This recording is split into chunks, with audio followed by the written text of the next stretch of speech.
از این هاتشتکیش برا بیجم ولی تجه کی نبیستیه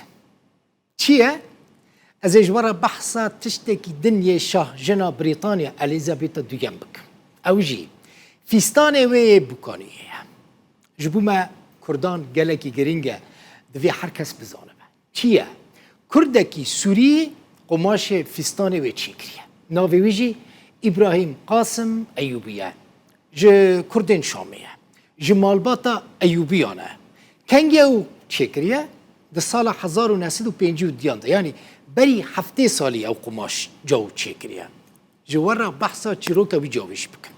بری هفته سالی کوشکا ملکی ج بالیوز سفیر سوریه لندن دخوازه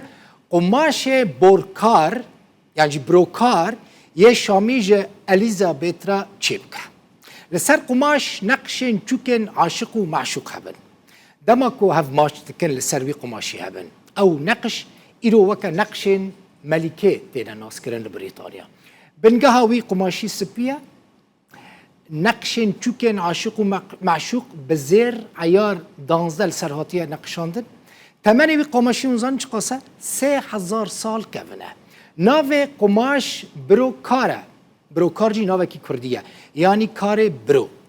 لشامه 200 متر جوي قماشي بروكار با آوائي كي تايبت ج الیزابت را چه دکن جتاین زیف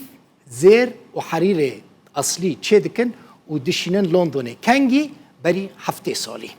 سرک سوریه و دمه شکری قوتلی بویه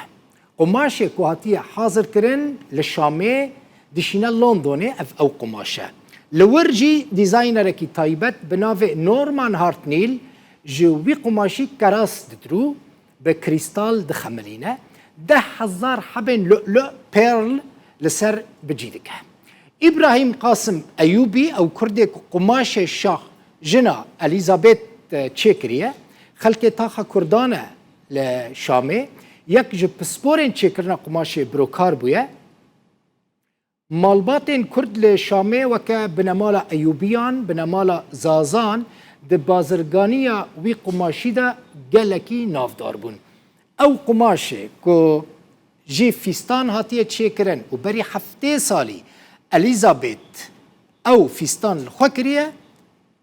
کردکی شامه او قماش چه کربو